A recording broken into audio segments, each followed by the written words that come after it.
Selamat siang saudara, Anda menyaksikan Breaking News Kompas TV bersama saya Muhammad Syahreza.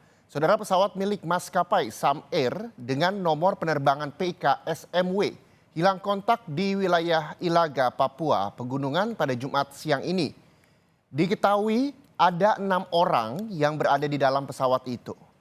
Pesawat yang hilang kontak sebelumnya lepas landas dari Bandara Elelim di Kabupaten Yalimo, Papua menuju Bandara Poik.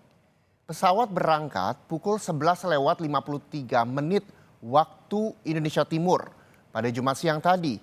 Kasih Sar Jayapura menyebut usai terbang selama 7 menit, pesawat kemudian hilang kontak.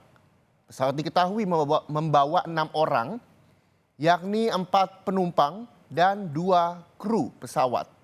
Untuk pencarian awal, tim SAR melakukan pencarian dengan pesawat Pilatus dari Wamena tujuan Poik namun belum membuahkan hasil hingga siang ini saudara. Dan saat ini tim SAR melakukan persiapan untuk pencarian tahap kedua menggunakan helikopter dari Bandara Wamena tujuan Poik.